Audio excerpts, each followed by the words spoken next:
le livre des juges.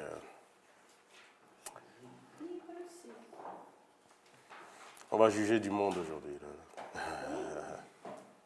On va juger du monde.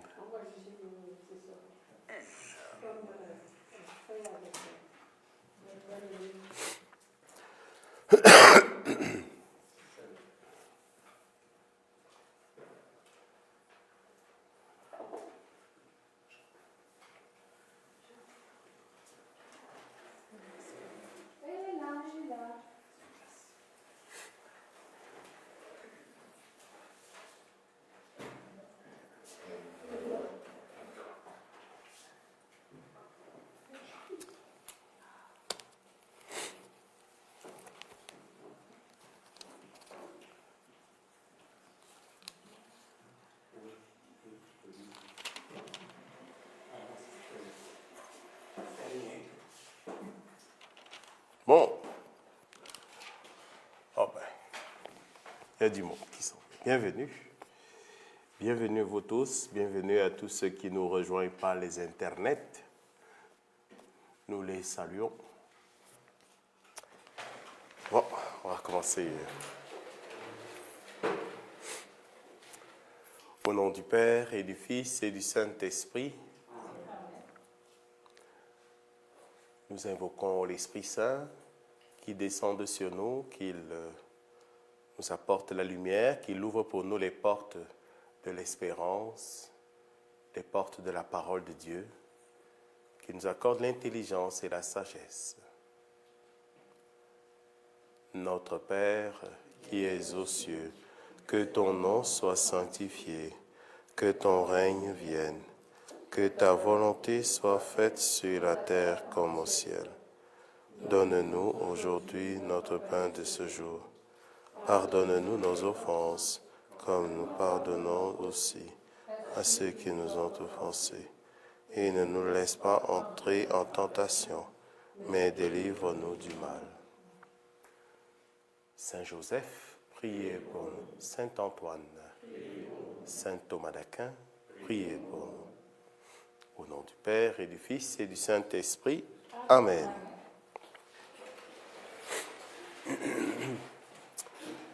Bon, ben, vous savez que c'est le printemps bientôt. Je suis enrhumé, c'est mon sport favori. Je suis désolé. Alors aujourd'hui, nous sommes dans la dynamique toujours du livre des juges. Vous vous souvenez de l'accord du cadre. Bienvenue, bienvenue. Alors, l'espace, le cadre, c'est toujours Israël a péché. Et quand Israël pêche, qu'est-ce qui se passe? Il est livré à ses ennemis, qui le font souffrir pendant plusieurs années. Israël crie vers le Seigneur entend le cri d'Israël et il suscite un juge. Alors, on va dire, c'est traduit, on dit des juges, mais évidemment, on avait dit que ce n'est pas le juge au palais de justice de Saint-Jérôme, vous savez. Donc, avec son bâton, tac, rac, bac, hein, toi tu es coupable, pas coupable. Mais c'est plutôt quelqu'un c'est comme des leaders qui viennent pour soutenir Israël, pour accompagner Israël, et qui ont d'abord un rôle de libération. Voilà, pour libérer Israël de son oppression.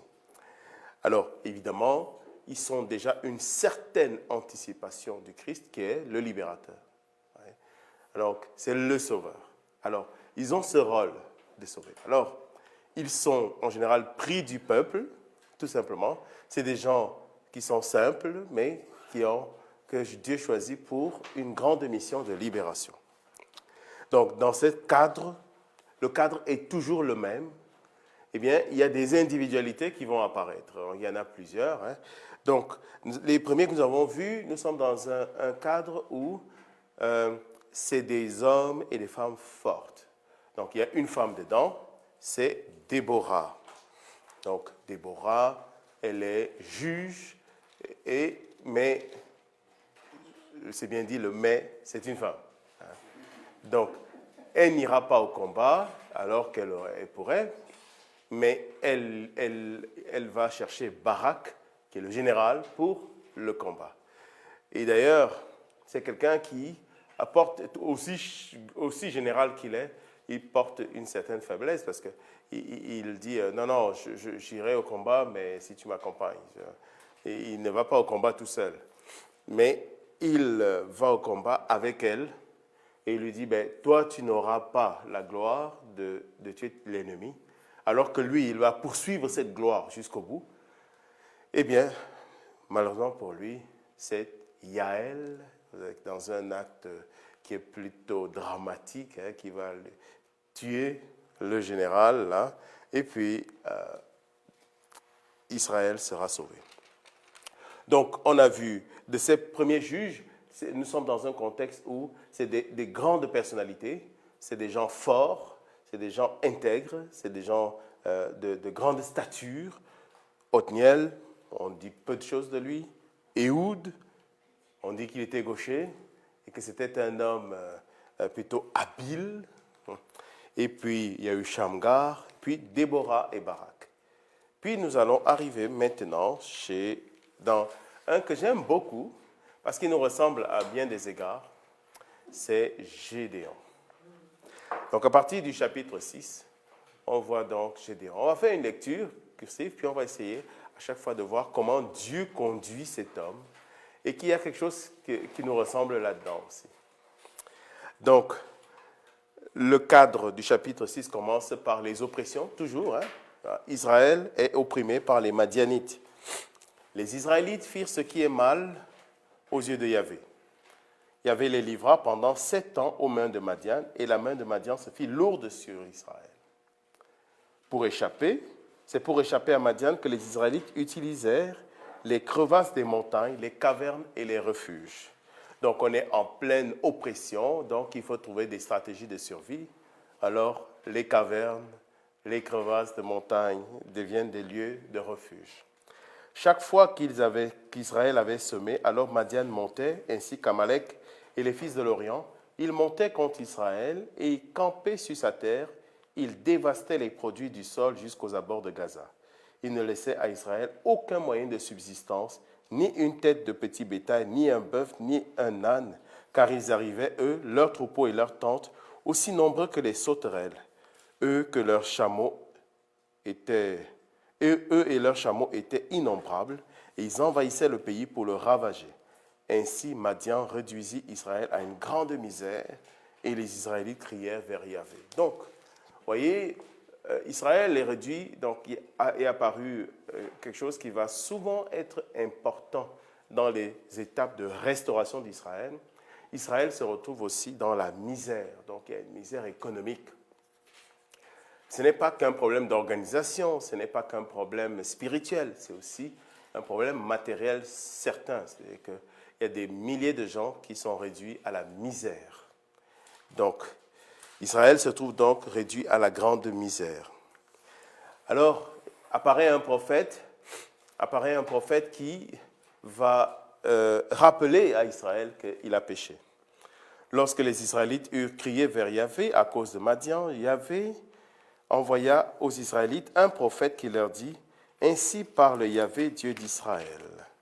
C'est moi qui vous ai fait monter d'Égypte et qui vous ai fait sortir d'une maison de servitude. Je vous ai délivré de la main des Égyptiens et de la main de tous ceux qui vous opprimaient. Je les ai chassés devant vous. Je vous ai donné leur pays et je vous ai dit, je suis Yahvé votre Dieu. Vous ne craindrez pas les dieux des Amorites dont vous habitez le pays. Mais vous n'avez pas écouté ma voix. » Donc, il y a toujours le prophète qui vient rappeler à Israël que le problème d'Israël, quel est le grand péché d'Israël, c'est l'idolâtrie. Il n'a pas écouté Dieu, ils ont livré leur âme à des petits dieux, les dieux des Amorites. Donc vous voyez comment c'est souvent écrit, les dieux là, c'est avec un petit d. Donc ce n'est pas le grand D. Alors, selon le cadre, voilà, Israël, voilà le cadre. Israël est, pardon pour l'expression, est dans la marde. Voilà. Israël est dans la marde. Donc, maintenant, il faut aider Israël. Et que fait Dieu? Il suscite Gédéon. Il suscite quelqu'un. Voilà. L'ange de Yahvé vint et s'assit sous le térébinthe d'Ophra qui appartenait à Joach d'Abiézer. Gédéon, son fils, battait le blé dans le pressoir pour le soustraire à Madian. Et l'ange de Yahvé lui apparut. Yahvé avec toi, lui dit-il, vaillant guerrier. Très étonnant, lui. Vous voyez, on va revenir, c'est comment. Gédéon, comment appelle-t-il Gédéon vaillant guerrier? Alors que nous allons voir dans l'histoire qu'il n'y a rien de vaillant en lui. Il n'y a pas beaucoup de vaillance en lui. Mais on va voir comment Dieu va susciter cette vaillance-là. Voilà. Et il va susciter en lui l'homme de guerre, la force en lui. Donc, Yahvé avec toi, lui dit-il, vaillant guerrier. Le Seigneur soit avec vous, le Seigneur soit avec toi. Les autres diraient la force avec toi. Mais le Seigneur avec toi. Gédéon lui répondit, je t'en prie, mon Seigneur, si Yahvé est avec nous, d'où vient tout ce qui nous arrive? Vous connaissez ce genre de questions? Si Dieu est avec nous, mais alors, c'est quoi cette marde? Alors, si Yahvé est avec nous, d'où vient tout ce qui nous arrive? Où sont tous ces prodiges que nous racontent nos pères quand ils disent, Yahvé ne nous a-t-il pas fait monter d'Égypte? Et maintenant, Yahvé nous a abandonnés, il nous a livrés au pouvoir de Madian. Alors Yahvé se tourna vers lui et lui dit, va avec la force qui t'anime et tu sauveras Israël de la main de Madian.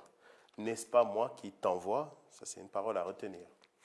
Va avec la force qui t'anime et tu sauveras Israël de Madian. N'est-ce pas moi qui t'envoie? Pardon, mon Seigneur, lui répondit Gédéon. Comment sauverai-je Israël?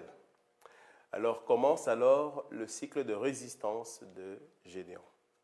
À partir de nous allons voir comment est-ce que Gédéon, à chaque fois, va dire, oh là là, tu dis ça, Seigneur, mais calme-toi. Donc, à chaque fois, il va toujours résister à Yahvé, résister à Dieu. Pardon, mon Seigneur, lui répondit. Comment sauverai-je Israël? Mon clan est le plus pauvre en Manassé, et moi, je suis le dernier dans la maison de mon père. Donc, on appelle ça l'argument sur la personne. Regarde, je suis rien pour tout. Voilà, je ne suis rien du tout, et c'est moi qui dois sauver les gens. Voilà. Mon clan est le plus petit, je ne suis pas un guerrier, je ne suis pas un grand homme, et c'est moi qui dois sauver les gens. Comment ça? Mon clan est le plus pauvre en Manassé, et moi, je suis le dernier de la maison de mon père. Yahvé lui répondit, je serai avec toi, et tu battras Madian comme si c'était un seul homme.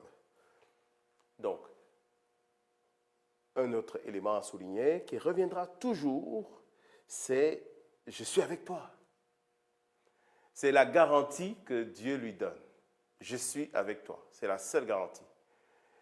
Mais Gédéon va te dire, ah bon, si tu es avec moi, on va voir ça. Donc, voilà, c'est si tu es avec moi. Parce que Gédéon, tu dois aller au combat, mais c'est parce que je suis avec toi que tu vaincras. Donc, tu iras avec moi. Ah bon? Si tu es avec moi, on va checker ça. Gédéon lui dit, si j'ai trouvé grâce à tes yeux, donne-moi un signe que c'est toi qui me parles. Ne t'éloigne pas d'ici, je te prie, jusqu'à ce que je revienne vers toi. Je t'apporterai mon offrande et je la déposerai devant toi. Et il répondit, je resterai jusqu'à ton retour. J'aime beaucoup cette sollicitude de Dieu qui rentre en dialogue avec Gédéon. Il dit, ok, vas-y, sors tes résistances, man. Vas-y, ça va aller. C'est touchant parce que Dieu aurait pu dire à Gédéon, bah là, c'est moi Dieu quand même. Hein? Non, pas du tout. Dieu comprend cet homme qui est fragile, qui a besoin de grandir en confiance.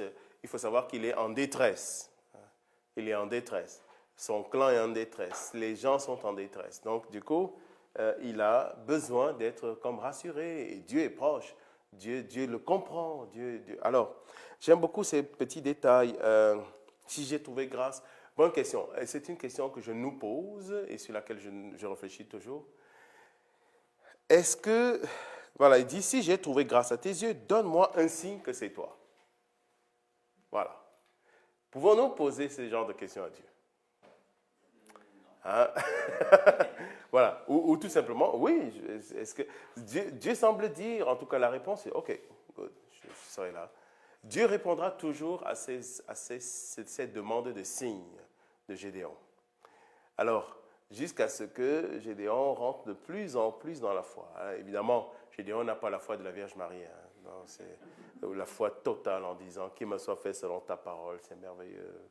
Voilà. Mais nous avons, c'est intéressant parce qu'on se reconnaît peut-être dans Gédéon. À un moment donné, Seigneur, regarde la marque dans laquelle je suis. Et comment ça, donne-moi un signe que tu es là. Donne-moi un signe que tu agis dans ma vie. Donne-moi un signe. Et c'est légitime, en tout cas, ça semble légitime par rapport à... Bon, ça va bien aller. Voilà, il faut peser à quelque part. Good. Alors, en tout cas, Gédéon demande ce signe. Et Dieu semble dire, ok, good, je t'attendrai. Dieu prend le temps de Gédéon. Dieu assume le temps de Gédéon. J'ai envie de voir cet ange assis, attendant. Hey, qu'est-ce que tu fais là? J'attends Gédéon. Mais en tout cas, c'est une question légitime.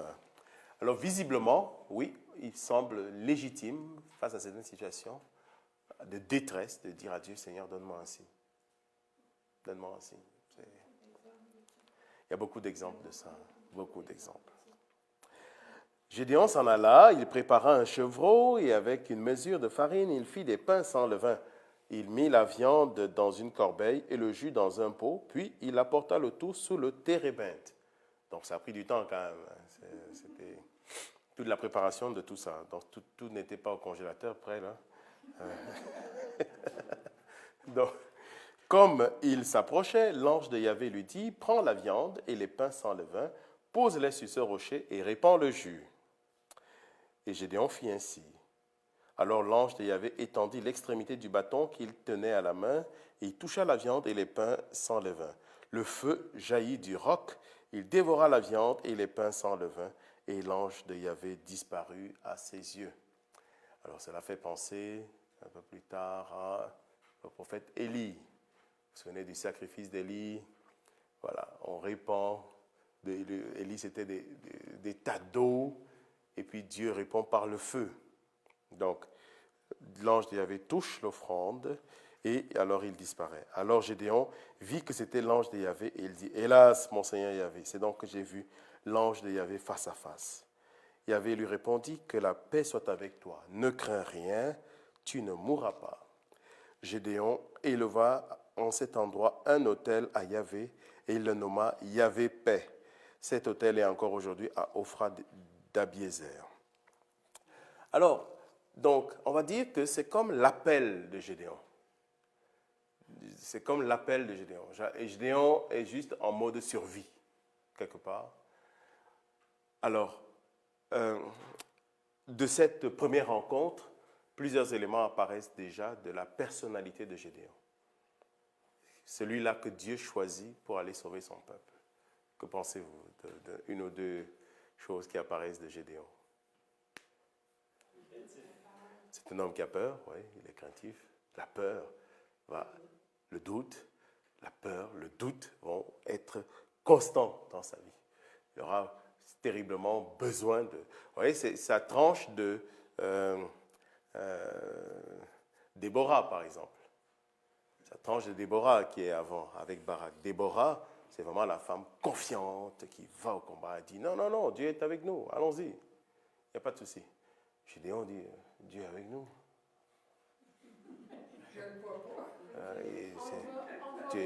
On va vérifier ça. Oui. C'est un film, hein? Oui. Qui a vu en plus un ange voilà. qui parlait avec, qui attendait J'attendais cette question. Ouais. Il me semble que tu fonds dans le tas. J'attendais cette question. Alors, tu as vu, dans le récit, dans le récit, on nous dit que Gédéon, il parle juste avec un type, mais nous savons que c'est un ange. Lorsque l'offrande part en feu, c'est là que Gédéon voit que c'est un ange. Pourquoi? Parce que Gédéon est tellement dans la routine de sa détresse qu'il ne voit plus. Il ne voit plus que Dieu peut même intervenir. Tu as déjà été dans la marque tellement que, ouais, d'ailleurs il dit ça, ouais, on nous a raconté que les choses que Dieu faisait avec les autres, il nous a oubliés. Donc, Gédéon, peut-être que sa détresse et sa misère ont éteint en lui la flamme, d'où ses résistances, et que seul Dieu est capable d'aller chercher. C'est pour cela que Dieu prend le temps avec Gédéon. Il ne le frustre pas parce qu'il sait la détresse profonde dans laquelle Gédéon se trouve. Mais c'est vrai, il voit Dieu quand même, il voit un ange et tout. Mais alors si vous voyez un peu ça, même à la résurrection, Jésus est ressuscité, les femmes croient que c'est un jardinier. Que c'est le jardinier. Ça. Moi? Bonne question. Comment j'aurais réagi? Oh, ben, je ne sais pas. Peut-être que je serais comme Gédéon. C'est pour ça que je me reconnais beaucoup dans cet homme-là. Et qu'il nous ressemble beaucoup. Parce que la détresse enlève en nous, éteint la flamme beaucoup. Lorsque nous prions le chapelet ici, je prie toujours, chaque fois que nous prions les mystères douloureux, je prie au 5e mystère, parce que j'ai rajouté un mystère, j'ai mis mon ordre. Au 5e mystère, c'est Jésus qui est descendu de croix. Jésus est mort. Le chapelet, le rosaire s'arrête là. Il est mort. Mais le récit ne s'arrête pas là. Le récit dit qu'on a descendu Jésus de croix, on l'a déposé dans les mains de sa mère et on l'a mis dans la terre. La pietà, c'est Marie qui reçoit Jésus de la croix. Donc imaginez alors la détresse de cette mère qui reçoit le corps de son fils. Alors, si nous nous mettons, nous, dans la même dynamique, donc imaginez, regardez comment est-ce que nous sommes face à la mort, face au deuil direct. Par exemple, on a quelqu'un qui nous est proche, qui est décédé, nous sommes face à son corps, face à ses cendres, et puis nous allons au cimetière, puis on nous dit que c'est fini. On creuse le trou, on dit c'est terminé. Il y a une espèce de détresse totale face à la mort. Et donc, et là, je prie ce jour pour que le Seigneur nous donne de garder la flamme allumée. La flamme de l'espérance allumée. C'est la séparation corporelle ou spirituelle. Oui, sauf que toi qui vis le deuil, parce que lui, il n'a pas de problème, il est parti. C'est toi qui vis le deuil qui a des soucis. Ouais, ton monde s'écroule autour de toi. On devrait célébrer une joie quand ça arrive. Moi, je crois que toi, tu célèbres. Si on a la foi. C'est pour cela que, donc, il faut garder la foi. Et donc, je crois que c'est toujours le rapport que nous avons à la détresse. Face au combat, face à la détresse, voilà, est-ce que je peux me relever? Les pères de l'Église ont toujours dit qu'à ce moment, Marie, qu'est-ce qui fait que Marie est capable à ce moment-là de rester, on dit à la croix, elle est debout, et puis lorsqu'elle reçoit son fils, est-ce qu'elle s'écroule par terre, là, à s'évanouir? Mais de rester ferme, c'est parce qu'elle entend dans sa tête cette parole de Jésus, « Je suis la résurrection et la vie ». C'est cette parole qui la porte et qui fait qu'elle peut alors voir l'invisible. C'est-à-dire que dans cet acte, Jésus est la résurrection. Comment ça va se passer? Ça appartient à Dieu. Parce que Jésus il a parlé à Marie dans ses 48 heures de la pensée, il n'a pas été 2-3 heures qu'il était isolé avec Marie. On ne sait pas vraiment. En tout cas, c'est un film qui montre ça, oui, mais bon, en tout cas, ce n'est pas dans l'Évangile. Mais vous voyez comment est-ce que Gédéon, on se reconnaît un peu dedans. Hein. Bon, ça va là? On continue. Bon, Gédéon, Dieu lui a quand même donné une petite lumière là. Hein. ce jeune homme, alors, on peut penser que, vous vous souvenez que la détresse était que chaque fois qu'Israël faisait des récoltes, les assaillants venaient et ils volaient toutes. Donc, mais il avait quand même le courage d'aller encore travailler et puis cacher les récoltes. Donc, c'était quand même un type malheureux. Alors maintenant, justement, Gédéon se dresse contre. Il a rencontré Dieu. Ça y est, il y a quelque chose qui s'est passé. Il est debout. Il n'est pas mort. Il a vu Dieu. Il n'est pas mort. Et même qu'il a maintenant une énergie considérable. Il arriva que, la suite, cette nuit-là, Gédéon avait dit à Gédéon, prends le taureau de ton père, le taureau de 7 ans, et tu démoliras l'autel de Baal qui appartient à ton père, et tu couperas le pieu sacré qui est à côté. Alors il y a justement, parce qu'il y a un petit problème. Dieu, quel est le problème d'Israël? Quelle est la faute d'Israël? C'est que Israël donne sa vie à d'autres dieux. Or, Dieu est apparu dans ta maison. Commence par là. Le ménage chez vous. Donc, les autels de Baal, les dieux et tout ça là, virez-moi ça. Voilà. Il n'y aura de restauration que si l'esprit est restauré, si la foi est restaurée. On vire tous ces autels des petits dieux là. Puis tu construiras à Yahvé ton Dieu au sommet de ce lieu fort un autel bien disposé. Tu prendras alors le taureau et tu le brûleras en holocauste sur le bois du pieu sacré que tu auras coupé. Gédéon prit alors 10 hommes parmi ses serviteurs et il fit comme Yahvé le lui avait ordonné. Seulement, comme il craignait trop sa famille et les gens de la ville pour le faire en plein jour, il le fit de nuit. Gédéon, il faut savoir qu'il est craintif, c'est un homme qui a peur. Il vaut mieux faire ça la nuit, comme ça. Le lendemain matin, les gens de la ville se levèrent. L'autel de Baal avait été détruit, le pieu sacré qui se dressait à côté avait été coupé, et le taureau avait été offert en holocauste sur l'autel qu'on venait de bâtir. Ils se dirent alors les uns aux autres, qui a fait cela? Enquête. Ils cherchèrent, s'informèrent et ils dirent, c'est Gédéon, fils de Joash, qui a fait cela. Les gens de la ville dirent alors à Joash, fais sortir ton fils et qu'il meure, car il a détruit l'autel de Baal et coupé le pieu sacré qui se dressait à côté. Joash répondit à tous ceux qui se tenaient près de lui, est-ce à vous de défendre Baal? Est-ce à vous de lui venir en aide? Quiconque défend Baal doit être mis à mort avant qu'il ne fasse jour. S'il est Dieu, qu'il se défende lui-même, puisque Gédéon a détruit son autel. Ce jour-là, on donna à Gédéon le nom de Yérubal, car disait-on que Baal s'en prenne à lui puisqu'il a détruit son autel. Donc, premier acte de Gédéon, c'est de s'attaquer au problème même qui cause cette destruction, cette ruine. C'est que nous avons laissé entrer chez nous de faux dieux. C'est très intéressant parce que c'est chez son père. Donc, Dieu, tout commence par là. Donc, vous remarquez que Gédéon a aussi peur de son père, et c'est son père qui finit par le défendre. Il dit, écoutez, donc ça se trouvait chez eux, donc le taureau était celui de son père, donc il a affronté son père, là, de nuit, c'est mieux. De nuit. Donc, c'est un acte fort qu'il a posé. C'est quand même un acte fort, mais qui replace les droits de Dieu dans le cœur de son peuple. On commence par là. La restauration est d'abord spirituelle. L'adoration du vrai Dieu. Il n'y a pas d'autre restauration. Alors ça, c'est important pour nous, ça.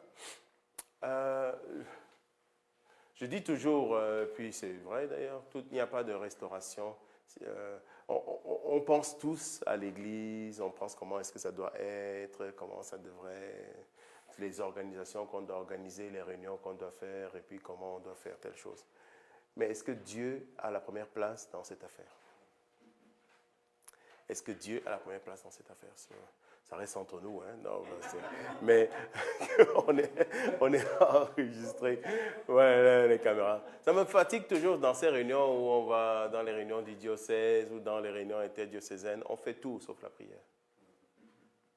On fait la prière, les trucs. Il y a un type qui vient, qui nous raconte comment il faut organiser, comment il faut faire telle chose, telle réunion, telle affaire.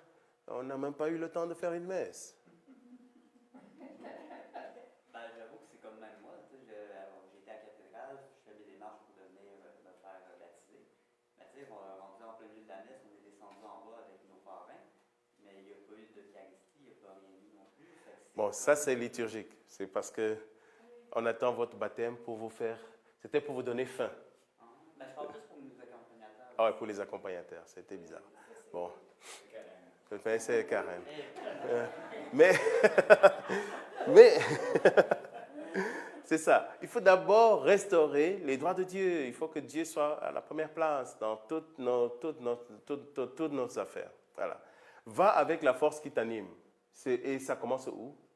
En restaurant les droits de Dieu, l'espace de Dieu. Tout ce qui n'est pas de Dieu est viré. Voilà. Ah, ça, c'est pas facile. Ah, tu as vu, Gédéon, même il avait peur, il a fait ça la nuit. Bon, oui, mais il faut arriver à le faire. Parce que Gédéon n'est pas parti tout de suite au combat, là. Il n'est pas parti tout de suite. Il a d'abord obéi à Dieu qui lui demande de restaurer. Ça, on restaure l'autel, hein, c'est l'espace de Dieu. Dieu est au centre. Voilà. Quand Dieu ordonne des commandements comme ça, il sait déjà comment tu vas réagir parce qu'il sait tout. Alors ça, tu poses, oui, bien sûr. Mais tu anticipes la fin.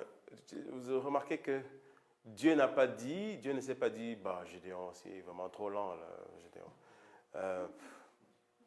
Il fait avec. C'est comment Dieu fait avec des instruments qui sont médiocres même. Et, alors c'est ça. La grosse tête du groupe et tout. C'est le dernier de sa famille, dans le clan le plus pauvre, donc du coup, et donc ça, Dieu voyait que ça allait, avec qui il avait affaire. Il met probablement à l'épreuve. Oui. Même s'il sait qu'il ne le fera pas, mais il met à l'épreuve quand même. L'épreuve est terrible pour Gédéon. Gédéon va à chaque fois devoir surmonter sa peur. Et à chaque fois, il va trouver des astuces pour surmonter la peur. Mais et à chaque fois, Dieu va lui rappeler une certitude fondamentale. Je suis avec toi. C'est sur cette base que Gédéon va au combat, qu'il va affronter la réalité. Mais c'est très dur à croire qu'il est avec nous. On ne le voit pas. Bon, c'est très dur à voir que Dieu est avec nous quand on ne le voit pas. Je suis absolument d'accord. Et c'est pour cela que... Tu entends des voix dans ta tête, là? Est-ce que c'est nécessairement Dieu qui te parle? Non. Disons que nous ne sommes pas tous au même niveau. Donc, mais c'est pour cela que pour nous, la foi est fondamentale et la confiance. Dans la foi, il y a les vertus connexes à la foi. Et la vertu fondamentale, c'est la confiance. Voilà, j'ai souvent cité Padre Pio qui dit que lorsque nous sommes dans l'épreuve, demandons la grâce de la confiance. Voilà, lorsque nous sommes dans l'épreuve, demandons la grâce de la confiance. Voilà, cette confiance parce qu'elle est surnaturelle, c'est un don qui vient de Dieu. Voilà, c'est comme un surcroît que Dieu te donne qui te permet alors d'aller toujours plus loin. Donc, nous lui demandons la confiance, à chaque jour d'augmenter notre confiance. Juste pour terminer dessus, un père faisait remarquer quelque chose que j'ai gardé. Il y a eu beaucoup d'apparitions de Jésus dans le monde, de la Vierge Marie. Il y en a une qui s'est conclue de façon extrêmement simple, et ça a pris des années pour terminer par une prière très simple qu'on peut répéter tous les jours. C'est Jésus miséricordieux. Jésus, j'ai confiance en toi. Donc, à répéter ça, c'est comme un mantra. Hein? Jésus, j'ai confiance en toi. Ce n'est pas juste un boost psychologique, c'est vraiment un enracinement dans la confiance en Dieu. Parce que Dieu est avec nous.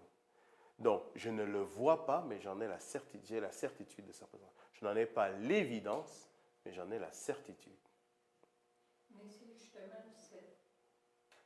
cette façon, moi j'appelle ça de cette façon-là de ne pas voir et de croire, Mhm. c'est pas toujours rassurant. C'est ce que c'est. Ouais, c'est ça, je suis d'accord avec toi. Et Jésus le dit pourtant à Thomas, hein, c'est ça notre béatitude. Heureux celui qui croit sans avoir vu. La science se trompe tellement souvent. Ouais. Heureux celui qui croit sans avoir vu. Et c'est ça le problème. Donc, alors on peut argumenter aussi, ne va pas au combat tout seul. Nous, on a la chance aussi d'aller au combat avec la Vierge Marie. Petite, là, c'est plus vraiment Gédéon, mais vous avez remarqué que Jésus, quand Jésus est crucifié, qui est autour de lui? Jean, Marie, et puis ceux qui étaient autour de Marie. Donc ça veut dire que ceux qui étaient avec Marie sont allés jusqu'au bout. Les autres, ils n'étaient pas là, mais ils n'étaient pas avec elle. Donc on peut dire que si tu veux aller jusqu'au bout à la croix, prends Marie. Prends Marie. Donc va au combat avec elle. C'est elle qui va te soutenir. Et elle sera alors, tu pourras aller jusqu'au bout. Tout seul, tu n'y arriveras pas. Faites tout ce qu'il vous dira. Voilà. Bon, on continue, Gédéon. Ok, good. Première chose, on a viré les dieux. Bon, ça commence par là. On a viré les autres dieux. On a restauré la place de Dieu. Dieu est le premier servi. On replace notre terre, notre peuple, notre famille. On replace Dieu au centre. Et il n'y a de restauration que à partir de là. Passons au verset 36. Oh ben, non, verset 33. L'appel aux armes. Ça y est, maintenant, on prend les armes. Tout Madian, Amalek et les fils de l'Orient se réunirent, et ayant passé le Jourdain, ils vinrent camper dans la plaine de Yisraël. L'esprit de Yahvé revêtit Gédéon, il sonna du corps, et Abiézer se regroupa derrière lui.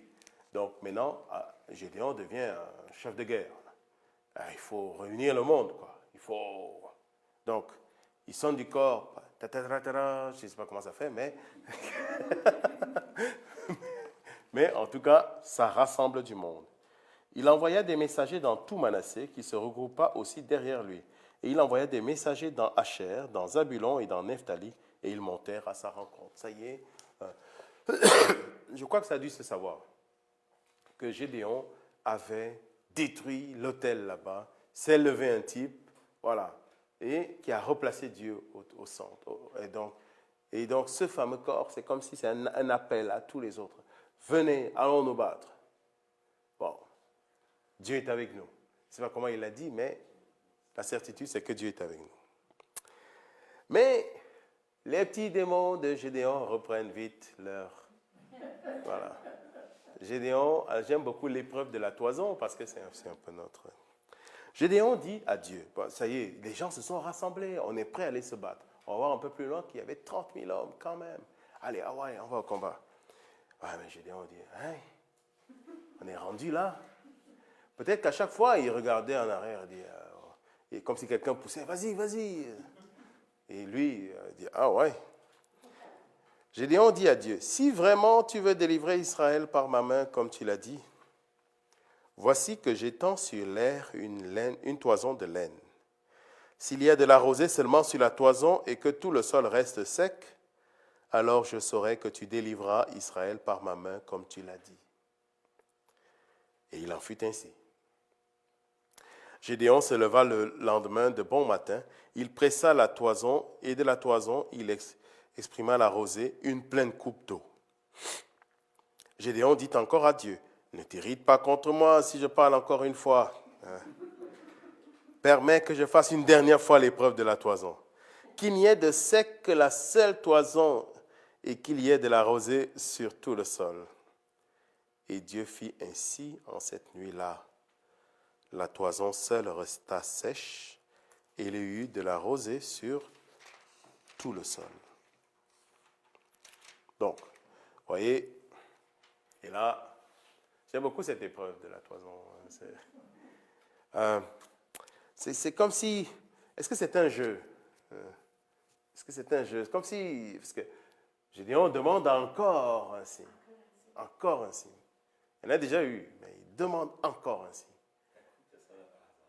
Ouais. Peut-être que c'est le hasard. Ben, allez, l'épreuve de la toison. Que tout le reste, que le sol soit sec et que ce soit mouillé. Et quand ça arrive, il dit, ah, tu m'as eu, attends. Non. Pour moi, Gédéon, il avait l'esprit pacifiste, il n'était pas. Oui, Il n'y avait pas la violence. c'est ça. Et donc, parce que normalement, le lendemain, il aurait dit, OK, bon, ben là, Seigneur, tu m'as eu. Il dit, non, c'est pas fini, encore.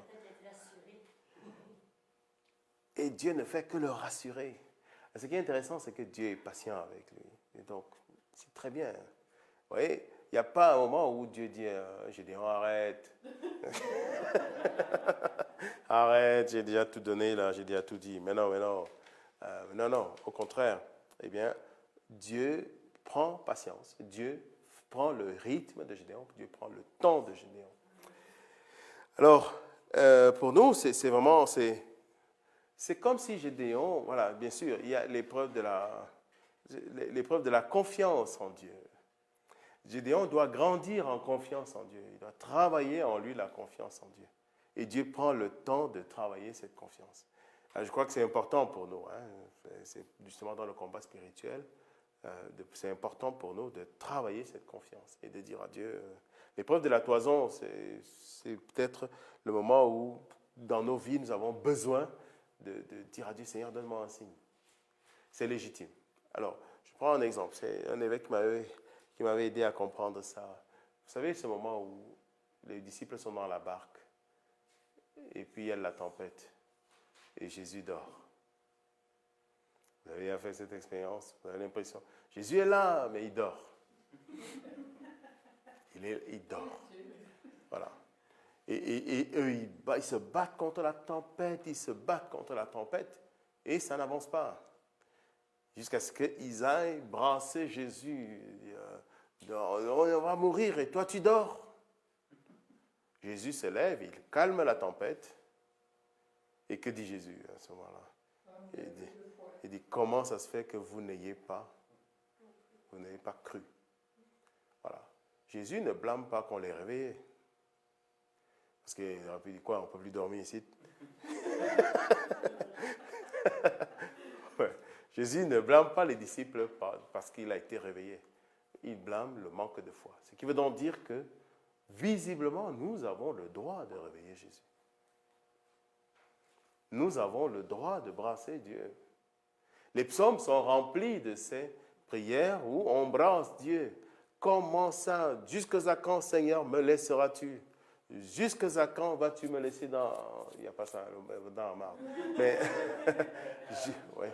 Quand tu es dans une barque, tu vois des vagues de 10-15 pieds de haut. Voilà. Jésus qui dort tranquille, ça l'air. Mais est-ce que Jésus ne nous amène pas à notre limite avant de nous accorder quelque chose pour montrer qu'il est là? L'éducation du Christ, comment Dieu nous conduit dans la foi, comment il nous conduit dans la foi. Il y a plusieurs manières, il n'y a pas de manière standard. À cause de nos différentes manières d'être. Nous sommes deux types de personnalités. Il y en a qui, lorsque tu leur expliques quelque chose, ils le comprennent tout de suite et ça change. Mais il y en a qui ont besoin de frapper un mur. Tu as beau lui expliquer, il ira quand même faire l'accident. Et il faut qu'il frappe un mur. Donc, selon ce que tu es, Dieu te conduira. Donc, saint Thomas d'Aquin dit que Dieu nous conduit de deux façons. Soit suavitaire ou fortitaire.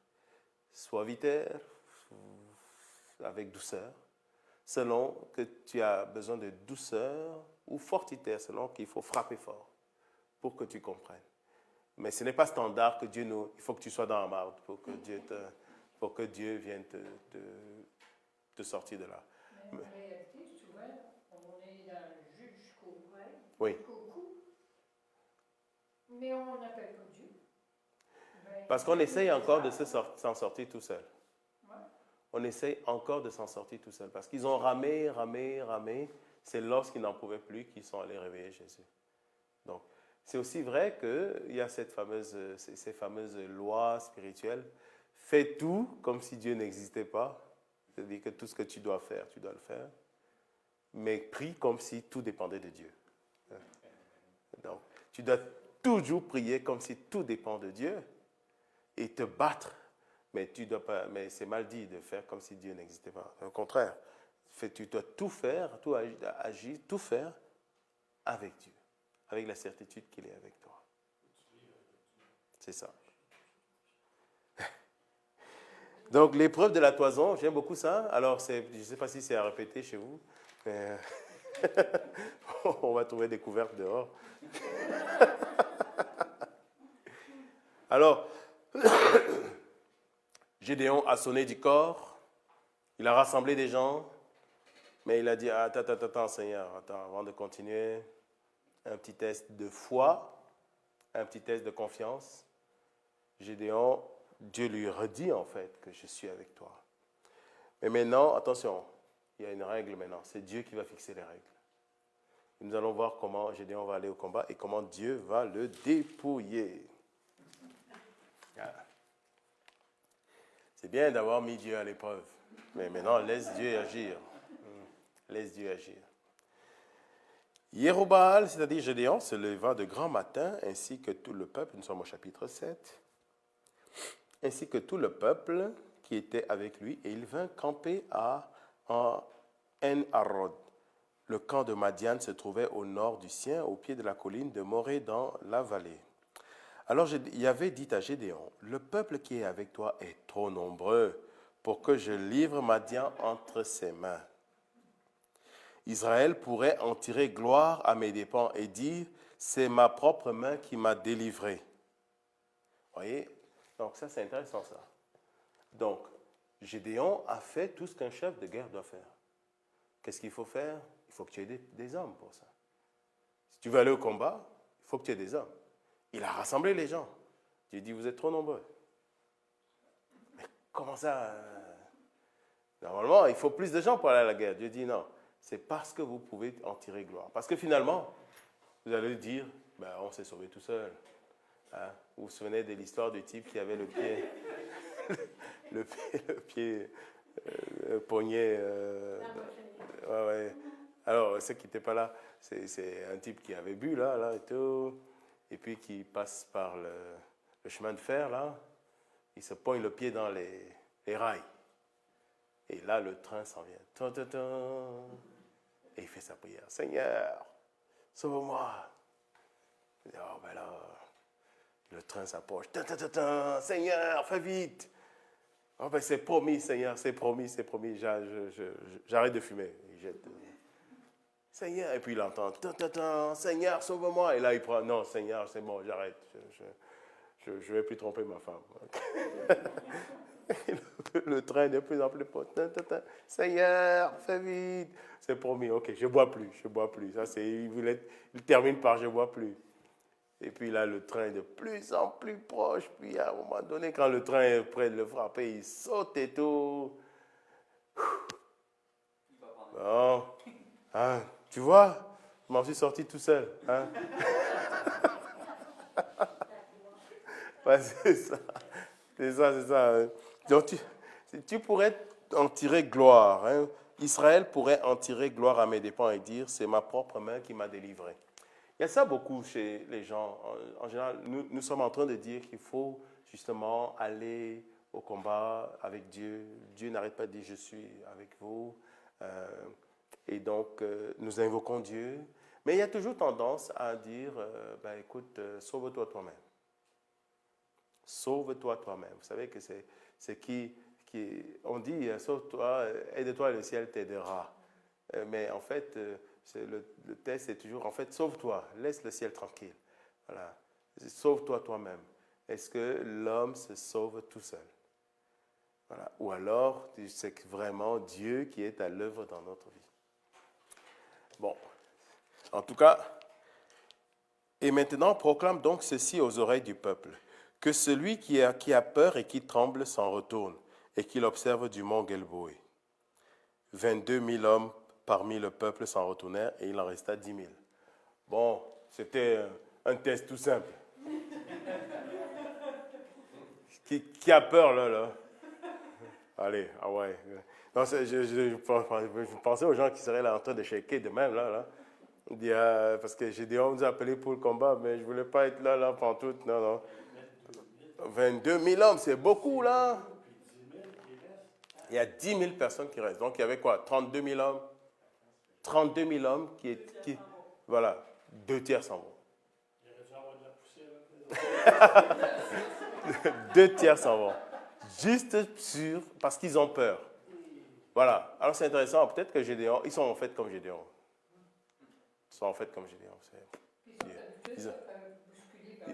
Voilà, ils sont habitués à se faire bousculer. Ils disent, encore là. Ouais, bon, encore là. Non, on rentre chez nous. Il avait dit à Gédéon, ce peuple est encore trop nombreux. Et j'entends Gédéon qui dit, quoi?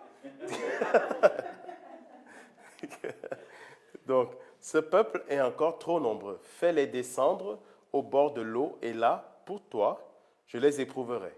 Celui dont je te dirai qu'il est avec toi, celui-là ira avec toi, et tout homme dont je te dirai qu'il n'aille pas avec toi, celui-là n'ira pas.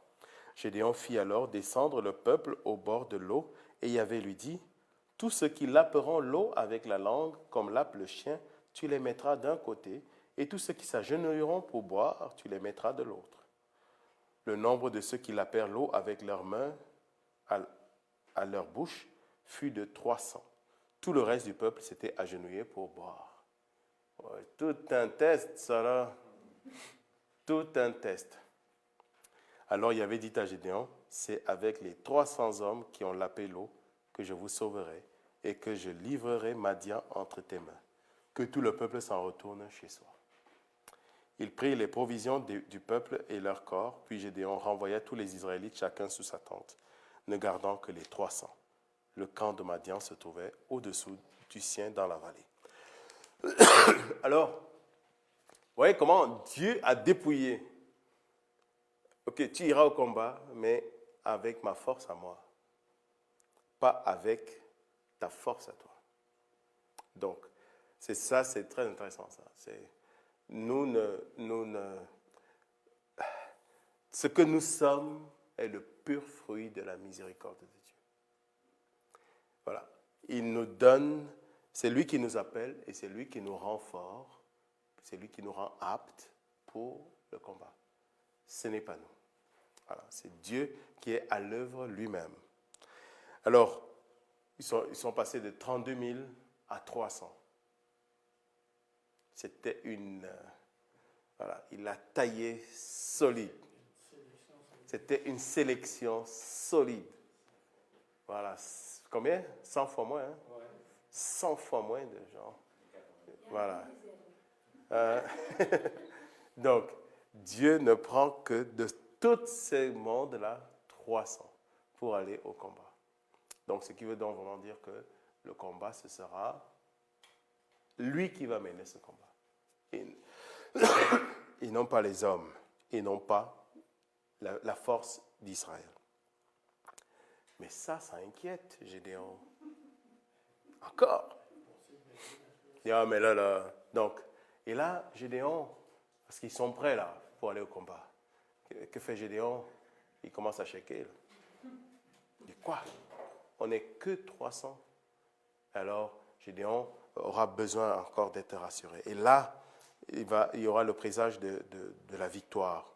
C'est que, voilà, Gédéon, bon, on va le lire, vous allez voir. Or, il arriva, c'est Gédéon qui envoie des espions pour aller voir. Et parce qu'il a besoin de signes encore. Il arriva que pendant cette nuit-là, Yahvé lui dit, « Lève-toi, descends au camp, car je le livre entre tes mains. Cependant, si tu as peur de descendre, descends au camp avec Pourra, ton serviteur. Écoute ce qu'ils disent, tu en seras réconforté, et tu descendras contre le camp. » Il descendit avec son serviteur Pourra jusqu'à l'extrémité des avant-postes du camp. Donc là, ils partent en éclaireur, en espion, parce qu'il a besoin d'un nouveau signe. Parce que Gédéon est très inquiet. C'est un homme inquiet. Donc, il s'est dit, est-ce que ça valait la peine tout ça? Madian Amalek et tous les fils de l'Orient étaient déployés dans la vallée, aussi nombreux que des sauterelles. Leurs chameaux étaient sans nombre, comme le sable sur le bord de la mer. Gédéon vint donc, et voici qu'un homme racontait un rêve à son camarade. Il disait, « Voici le rêve que j'ai fait. Une galette de pain d'orge roulait dans le camp de Madian. Elle atteignit la tente, elle la heurta et la renversa sens dessus dessous. » Son camarade lui répondit, « Ça ne peut être que l'épée de Gédéon, fils de Joash l'Israélite. Dieu a livré entre ses mains Madian et tout le camp. » Quand il eut entendu le récit du songe et son explication, Gédéon se prosterna, puis il revint au camp d'Israël et dit, « Debout, car Yahvé a livré entre vos mains le camp de Madian. » Bon, vous voyez comment à chaque fois, chaque étape, Gédéon a besoin d'être rassuré. Et là, il part avec son serviteur, et là, il entend ce rêve, ça va te rassurer. Vous voyez comment Dieu, il y a cette sollicitude particulière que Dieu a pour Gédéon. Ça va te rassurer, vas-y. Voilà, comme si, parce que Dieu a vite vu que Gédéon était encore en détresse. Et c'est le moment du combat. Il faut y aller, là. Malgré tous les signes que Dieu a déjà donnés, c'est au moment d'y aller, Gédéon échec encore. Et on va, ok, viens temps. Alors là, maintenant, c'est une grande victoire. La surprise, Gédéon divisa ces trois. Bon, ce qui se passe, c'est. On va lire rapidement. Gédéon divisa alors ses 300 hommes en 3 groupes. À tous, ils remirent des corps et des cruches vides avec des torches dans les cruches. Il n'y a pas d'armes. Vous avez remarqué? Il n'y a pas d'armes. Il n'y a même pas un couteau, là, un couteau suisse. Des cruches, là. Si on te traite de cruche. Et pourtant, avec ça, ils vont gagner. Regardez-moi, leur dit-il, et faites comme moi. Quand je serai arrivé à l'extrémité du camp, ce que je ferai, vous le ferez aussi. Je sonnerai du corps, moi et tous ceux qui sont avec moi. Alors vous aussi, vous sonnerez du corps tout autour du camp, et vous crierez pour Yahvé et pour Gédéon. Gédéon et les 100 hommes qui l'accompagnaient arrivèrent à l'extrémité du camp au début de la veille de la minuit, comme on venait de placer les sentinelles. Ils sonnèrent du corps et brisèrent les cruches qu'ils avaient à la main. Alors les 3 groupes sonnèrent du corps et brisèrent leurs cruches de la main gauche. Ils saisirent les torches de la droite, les corps pour en sonner, et ils crièrent « Épée pour Yahvé et pour Gédéon ». Et ils se tinrent immobiles, chacun à sa place autour du camp. Tout le camp alors s'agita, et poussant des cris, les Madianites prirent la fuite. Pendant que les 300 sonnaient du corps, Yahvé fit que dans tout le camp, chacun tournait l'épée contre son camarade. Tous s'enfuirent jusqu'à là-bas. Bon. Donc, c'était sans aucune arme. Ils se sont entretués entre eux. Et puis, c'est une grande victoire. Donc, vous voyez ce que...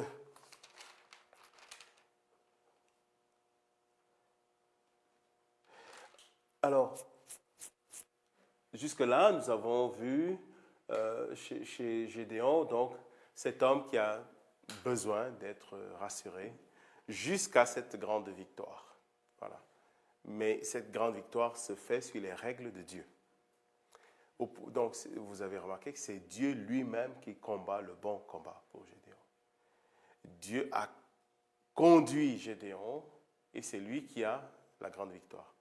Mais il est associé à la victoire de Yahvé. Pour Yahvé et pour Gédéon. Pour Yahvé et pour Gédéon. Donc, ce qui veut dire que parce que Dieu t'a fait passer par ces épreuves de confiance, ta victoire est celle de Dieu. Ou la victoire de Dieu est la tienne. Donc, on peut dire que pour tous ceux qui réussissent, on va dire, la grande victoire de la confiance et de la foi, nous sommes associés à la victoire de Dieu. On pourrait alors dire, pour Yahvé, pour le Seigneur et pour Jean-Thomas, pour le Seigneur et pour Frédéric, pour le Seigneur, à chaque fois que nous avons la victoire de la confiance, eh bien, le Seigneur nous associe à sa victoire.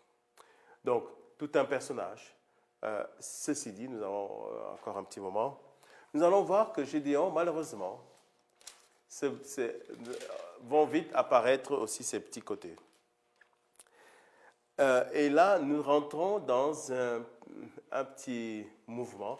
Jusque-là, on avait vu que c'était des juges qui, pendant plusieurs années, donc ils libéraient Israël. Nous avons vu là, Gédéon a libéré Israël.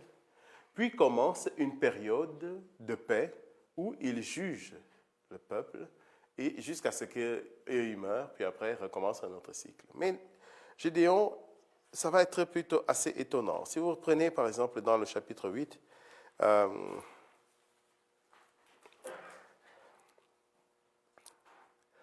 le chapitre 8, à partir du verset 13,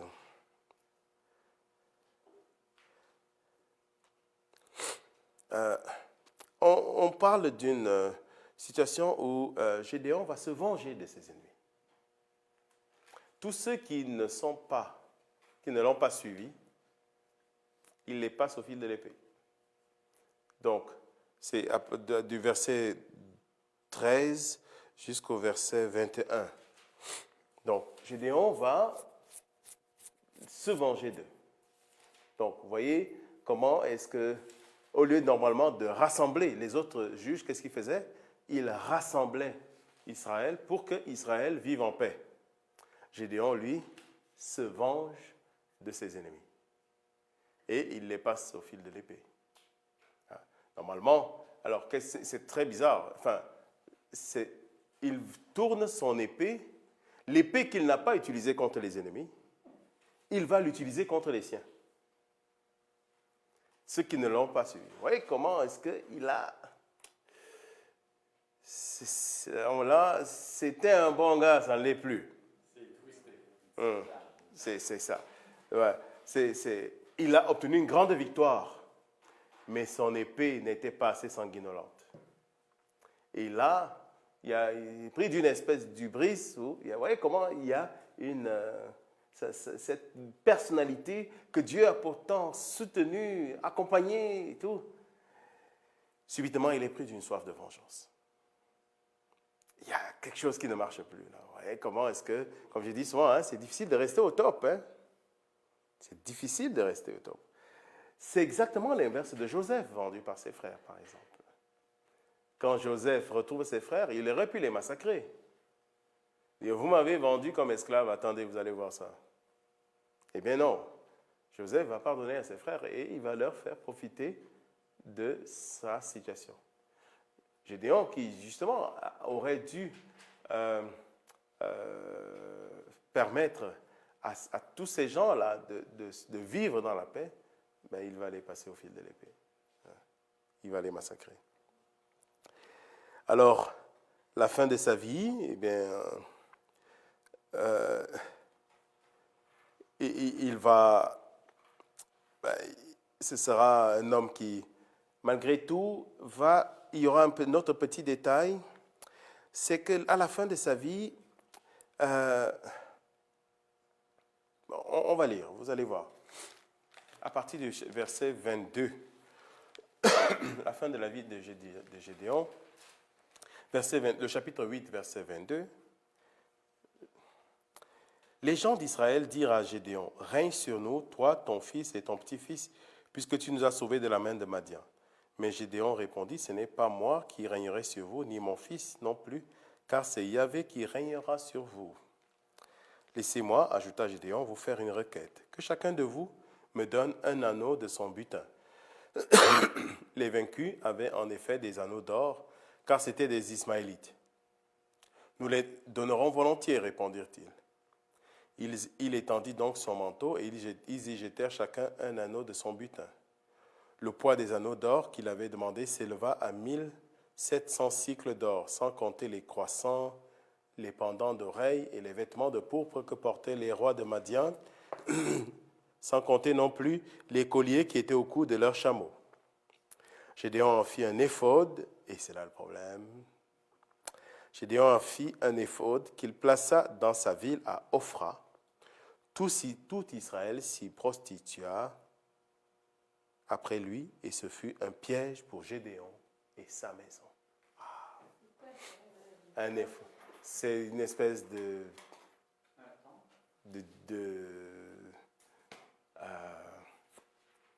mausolée ou un truc comme ça là. Alors, c'était quoi le problème au point de départ? Et quand l'ange est apparu, va détruire ce qui est ces faux dieux. Alors, la question qu'on peut se poser, c'est est-ce que Gédéon, au fond,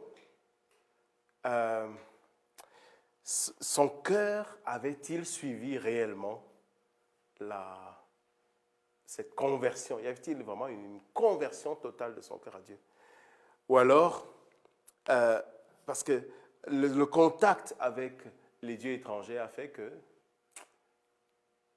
parce que c'est un homme de crainte, de peur, il y a toujours eu un doute dans son cœur vis-à-vis de Dieu. Je ne sais pas.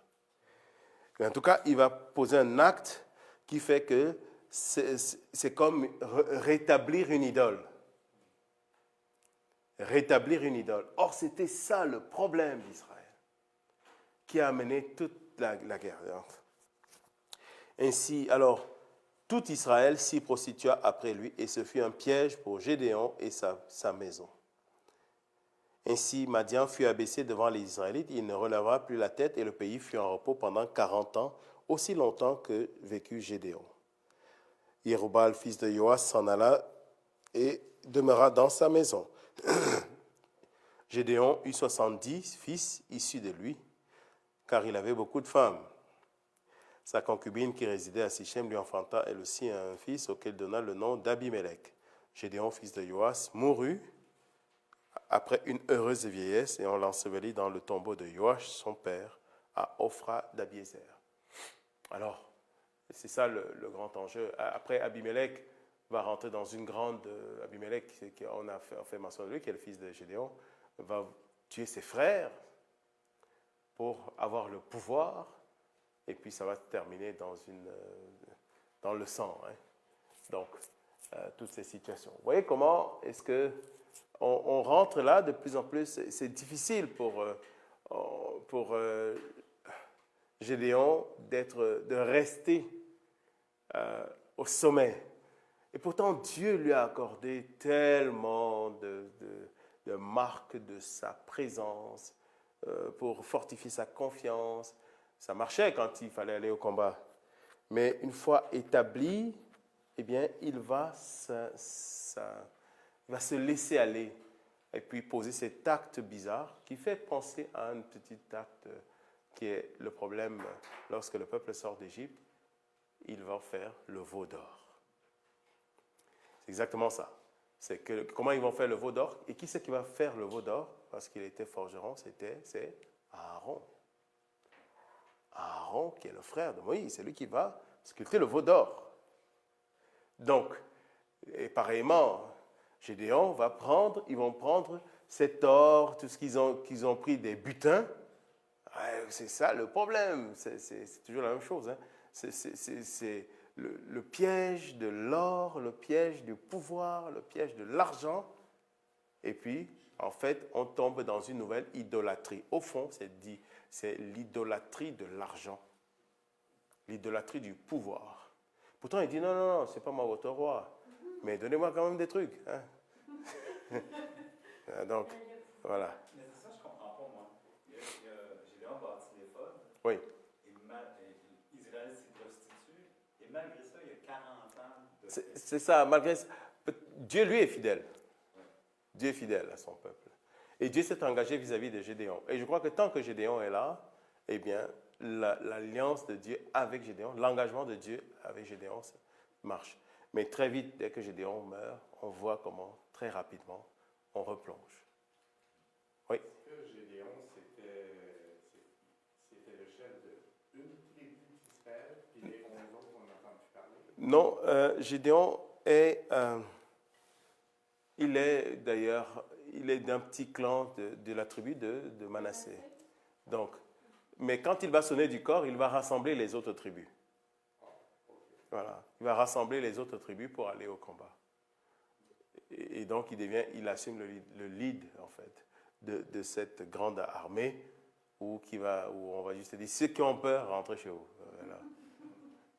Est-ce que c'est ceux-là qui se sont fait tuer après? Non. C'est la liste de ceux qui, par exemple, ne croyaient pas en lui.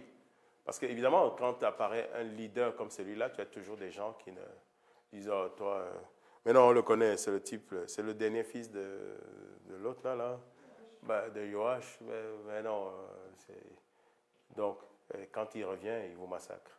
De tous ceux qui se moquaient de lui. Donc, tous ceux il va se venger d'eux. Il va les passer au fil de l'épée. Alors, voyez comment est-ce que on a un leadership qui est faible et fort. Faible au point de vue humain, fort du point de vue de Dieu. Voilà. Quand Dieu s'engage, c'est lui qui donne force et qualité à Gédéon.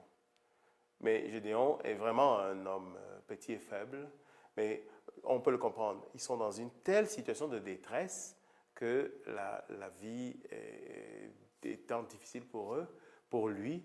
Eh bien, ça a forgé une mentalité. C'est parce que ça détruit profondément la confiance en lui. Et il y a besoin que Dieu intervienne constamment pour le rassurer. Et le piège de la vie de Gédéon va toujours être, au fond, la confiance en Dieu. Sinon, alors, la tentation du retour constant à baisser les bras. Puisqu'on ne nous dit plus après que Dieu sera là, que Dieu va apparaître à Gédéon. Peut-être que est-ce que si Dieu serait venu et dit à Gédéon, écoute, arrête-moi ça, là, détruis-moi cette affaire, est-ce qu'il y aurait encore eu besoin d'une intervention de Dieu, ou bien Dieu avait déjà fait tout ce qu'il avait à faire pour montrer à Gédéon sa présence, mais ce n'était pas suffisant.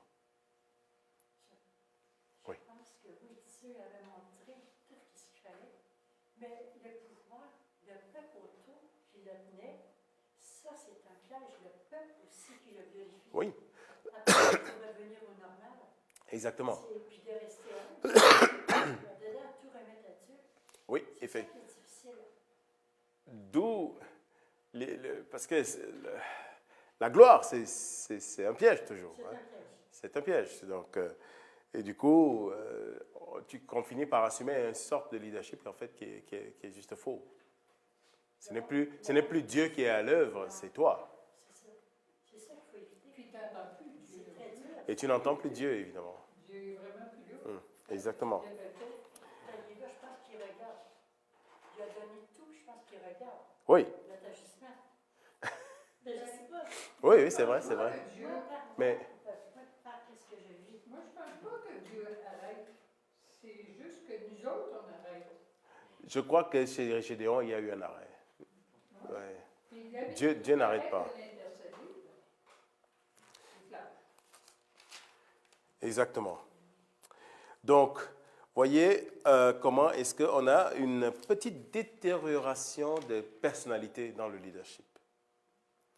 Donc, alors que les premiers juges étaient vraiment des personnes fortes, intègres, et qui, par leur acte, ont établi une paix réelle, à partir de Gédéon, on a une légère détérioration. Ça se termine assez bien quand même, parce que le peuple va vivre en paix, mais on voit tout de suite, notamment, la grosse chicane entre Abimelech et ses frères. Il va tuer tous ses frères parce qu'il veut le pouvoir. Et ça va mal se terminer. Et là, Israël va encore replonger. Alors, après ça, il y a d'autres juges, mais je vais juste les énoncer rapidement parce que la prochaine fois, je nous propose de regarder rapidement. Donc, il y a Tola. On ne dit rien de lui. On dit juste qu'il était fils d'Issachar. Il était d'Issachar. Il habitait de la région de la montagne d'Éphraïm. Il fut juge en Israël pendant 23 ans, puis il mourut et fut enseveli à Shamir. Bon. Et puis, il y a eu Yaïr, pareil, on ne sait pas grand-chose.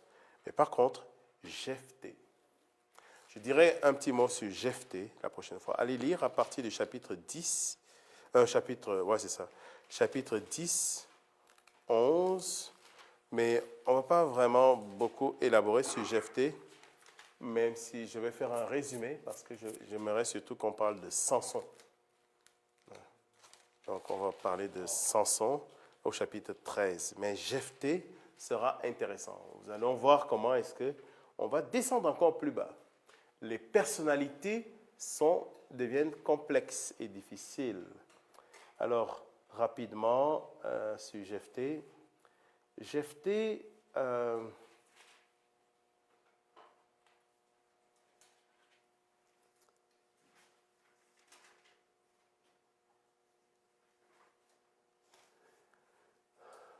attendez, je vais...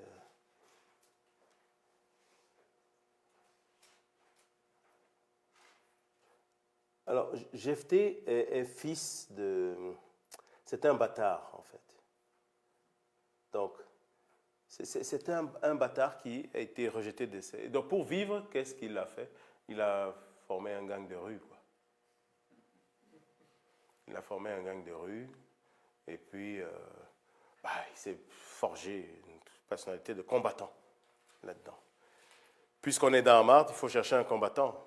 Ah ben, il est là. Ok, good. Oui, mais quand il a l'éducation de la rue. Là. Il a l'éducation de la rue. Donc, qu'est-ce qu'il fait? Quand il arrive, il massacre tout le monde. Donc, il n'y a pas de plan. C'est un type qui arrive avec la lourdeur de cette situation de vie. Et donc, dans ces combats, certes, il va libérer, mais il va, tout comme Gédéon, mais 1000 fois pire, les victimes de ces combats, c'est Israël. Ce n'est pas tant, il ne va pas tant libérer les autres que se venger des siens.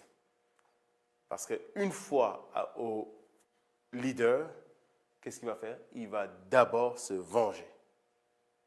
Se venger de ceux qui se moquaient de lui, ceux qui l'ont rejeté, et ainsi de suite. Il va d'abord se venger. Et il ira au combat avec, donc vous voyez, une personnalité plus basse encore. Mais qui pourtant va faire la job, qui va libérer Israël. Mais il y aura un acte qui va le faire souffrir. Je vais faire un commentaire dessus. Ce sera le vœu de Jephthé, au chapitre 11, à partir du verset 29. Allez surtout voir ça. Jephthé, avant d'aller au combat, va dire, la première personne qui sortira de ma maison quand je reviendrai, si tu me donnes la victoire, Seigneur, je te l'offrirai. Et qui c'est qui sort? Sa fille. Sa fille unique. Et donc, voilà, qu'est-ce que ça signifie, cette affaire-là? Et ça aura une signification dramatique pour lui. Ouais, sa propre vie va se terminer dans un drame. Voilà, c'est dans un drame. Et pourtant, il y a une portée symbolique très, très grande. Je lirai le commentaire d'un théologien, d'un père de l'Église sur l'offrande de la fille de Jephthé en lien à l'offrande du Christ, le Fils unique. Donc, on fera le lien. Et puis, surtout, je vais parler de Samson. Donc, allez lire l'histoire des Simpsons, non, de Samson. Et nous allons voir comment est-ce que, là pour le coup, il ne libère rien pantoute, c'est juste du pur combat. Voilà. Et comment est-ce qu'il est pourtant considéré comme juge, mais il n'a rien jugé pantoute. Il n'a rien libéré pantoute, mais pourtant, il y aura des caractéristiques particulières de sa vie qui seront intéressantes pour nous. Et là, Samson va fermer le cycle des juges et qui vont malheureusement amener Israël à la guerre civile. Et la guerre civile, c'est qu'Israël n'a plus de leader. Tout est parti en vrille. Il n'y a plus de personnes capables de sauver Israël, de conduire Israël. Il y aura besoin de recommencer tout par la nécessité d'avoir un roi. Et Dieu passera donc par le prophète Samuel. Mais voilà, nous sommes en train d'évoluer vers cette situation. Vous voyez comment est-ce qu'avec Gédéon, on a déjà une situation où la guerre civile s'installe. Voilà. Au lieu de se battre contre des ennemis extérieurs, on commence à s'entretuer entre frères. Et là, on glisse très rapidement. C'est le fond de toutes les violences qu'il y a entre nous. Si vous voyez bien dans beaucoup de nos guerres, les guerres actuelles dans le monde, c'est souvent entre frères. Tu vas remarquer très bien, si la guerre en Ukraine là et tout, c'est souvent des gens qui non seulement parlent la même langue, mais ils sont On a tracé une frontière, mais c'était un trait. Là. Pareil en Afrique, c'est souvent vrai. Donc, l'ennemi n'est plus extérieur, l'ennemi est à l'intérieur. Et comment pacifier tout ça? C'est souvent causé par la richesse du pays. Alors, on a souvent ces causes. Exactement. Le pouvoir, la richesse. Donc, le livre, je l'avais dit, le livre des juges, ce n'est pas le livre qui nous édifie particulièrement avec sur des questions morales ou théologiques, mais ça nous aide à comprendre beaucoup de choses sur les personnalités humaines. Mais aujourd'hui, chez Gédéon, on s'est reconnu dans beaucoup de choses. Et ça nous a posé beaucoup de questions par rapport aux questions de confiance en Dieu. Ouais. Est-ce qu'on lit aussi le chapitre 13? Oui. Samson? Oh oui, oui.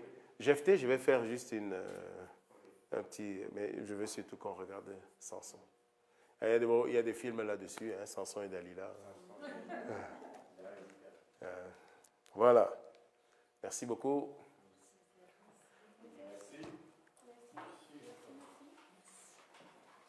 Portez-vous bien.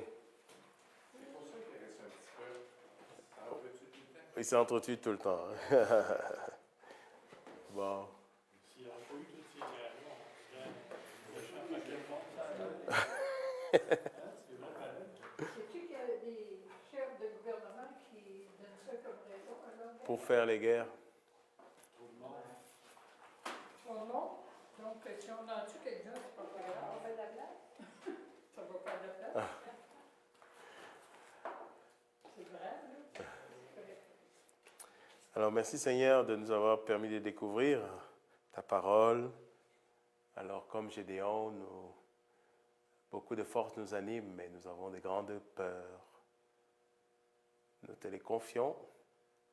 Tu nous invites au combat et pourtant, nous avons besoin que tu sois avec nous. Merci de prendre le temps, d'être patient avec nous. Seigneur, tu connais les lieux où nous avons besoin de confiance, de grandir en confiance. Viens nous aider.